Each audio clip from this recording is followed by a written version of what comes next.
Welcome back. We're starting the newspaper reviews with The Nation. Major headline, Ibas assumes office, warns against sabotage.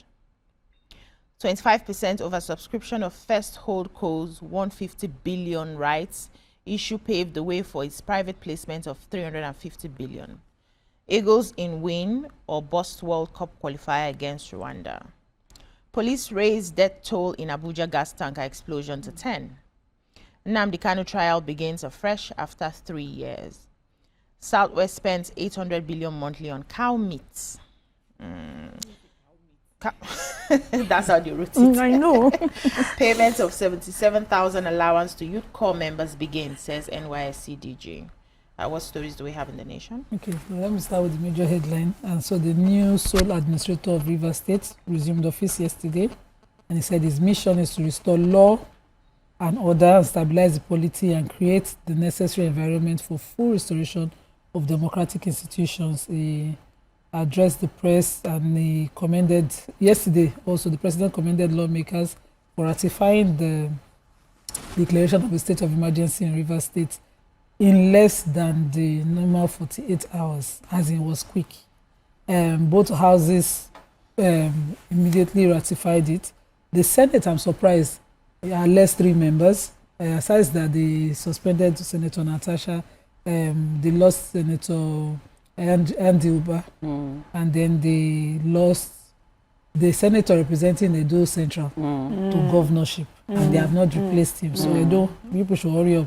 But 106 of the Senate voted, about 76 of them voted to ratify that yesterday, as is of those seated.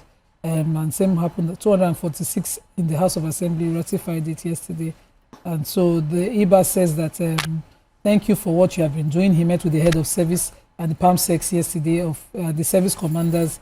He said, Port Harcourt is my city and everything appears calm, but we just want Port Harcourt to get back to what it has been. He was accompanied by several officers when he went to the states, basically. Okay, let me take the cow meat. That's what quickly took me to the story. But then when I got to the story, I'm now hearing the Minister of Steel Development, Shaibu Abubakar Aldo, has said that Nigeria imports $4 billion worth of steel annually, stressing the need for import substitution to reduce pressure on the pressure on forex, that's foreign exchange.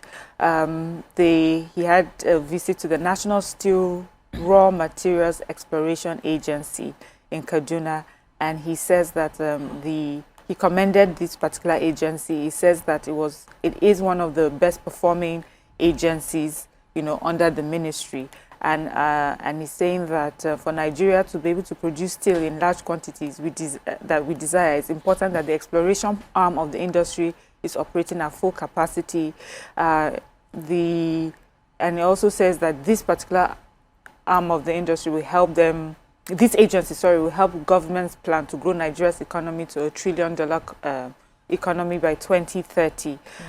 He also said that they're planning to partner with the Ministry of Defense and the Defense Industry Corporation of Nigeria, DICON, to produce military hardware. Then the cow meat part comes up, which is Development Agenda for Western Nigeria Commission has said Southwest region spends over 800 billion naira monthly on red meat consumption. That approximately 10,000 cows are slaughtered daily within the Southwest. And, trying to put it together, they said data indicates that Lagos alone accounts for about 7,000 cows consumed each day, while the entire region sees a total of 10,000 to 11,000 at a conservative estimate of 400,000 naira per cow. So we're talking about 40 billion naira daily. Wow. So those of you that are looking for where to invest, cow business. Cow business. Cow meat. No, it's true. A cow is over 2 million now. That's huge. And we are preparing for Salah. Okay, so the youth corps of Nigeria are happy now because their allowance has been increased. Yes, the Director General of the National Youth Service Corps, Mr. Brig General Olakunle Nafiu, has said the payment of 77,000 allowance will start by the end of this month. He said that the NYSC and federal government are responsible to the welfare of corps members and continue to ensure that their well-being is accorded maximum priority. He also praised the founding fathers of the scheme for conceiving the vision, suggesting that all and sundry should rally around the scheme, and that this exposes graduate youth to learn and understand the cultural values of places outside their places of birth.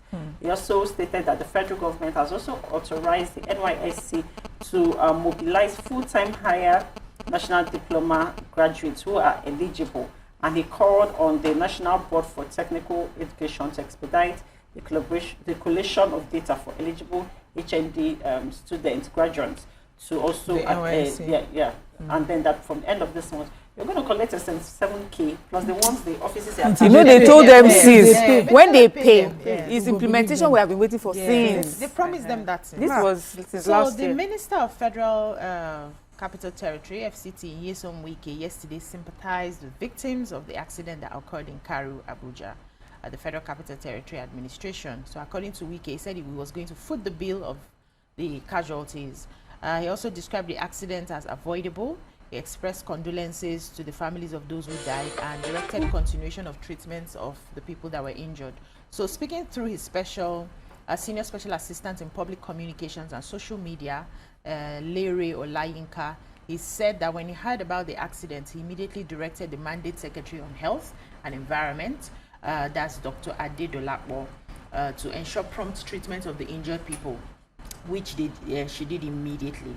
So he says, on my directive, the Mandate Secretary on Health and Environment, Dr. Ade Dolakbo, was in Asokoro district till yesterday morning, and she was among the medical personnel that attended to the 17 casualties that were brought to the hospital. And then afterwards, she came back and briefed him on what was happening. And he said, also advising, aside from the fact that I was going to foot the bills, he also advised especially heavy truck drivers to be very careful on the routes. They can also That was find such a sad very sad. accidents. Just so painful. I didn't know that there were human beings involved. I thought it was just Daily Sun now, major headline: Storm gathers over Rivers emergency rule. Alleged procurement fraud. Court rejects EFCC's additional proof of evidence against Emefiele. 25% of a subscription of First Holdco's 150 billion rights issue paves the way for its private placement of 350 billion, whatever that means. Rivers emergency rule is national security necessity, says Uzodimma. Meningitis, Kebbi confirms 56 deaths, 653 cases. President committed to protecting constitutional rights of Nigerians, according to the minister. Federal government releases 4,082 minor offenders to save 1 billion naira yearly, says Tunji Uju. What do we have in the Sun? Okay, so the Federal High Court in Abuja has rejected an application to bring additional proof of evidence by the EFCC against the former CBN governor. And they had filed it since October 15, 2024. To add additional evidence after 365 days that the charge was filed against him, and the court thinks it's total time. That's why you're wasting so much time on. So the court rejected it. But I'm wondering, are we still on this matter? Is the case of the procurement fraud trial that they filed against him? So that's what happened. Okay, we'll do one more story and then go on a break. Okay, so Kebbi government has confirmed 56 deaths and 653 cases as a cerebrospinal meningitis outbreak hit 3 local government areas of the state. The Permanent Secretary, Ministry of Health, Dr. Nuhu Koko, at the press conference disclosed that 25 deaths were recorded in Gwanzu local government, 16 in Jega, and 14 deaths in Alero. He said that following the receipt of the reports, that active surveillance, was immediately commenced, where samples were taken and sent to the National Reference Laboratory in Abuja to confirm suspected outbreak. And then out of what came back, that they confirmed that 5 of the samples were positive: Alero 3, Gwanzu 1, and Jega 1. But he said that they've been treated and discharged, and they were all alive. Nobody died from the people that came to the hospital so far. So he said that they are doing what they can to, contain the spread. He disclosed that 3,500 doses of vaccines were received from the Federal Ministry of Health and Social Welfare and administered to patients across the states, stressing that the state government has opened isolation centers in the affected councils, and that they are still waiting for more supplies. And when those additional vaccines arrive, they would continue to the vaccination, statewide. Yeah. Yes. All right, we'll be taking a breather here. When we come back, the newspaper reviews continue. Stay with us.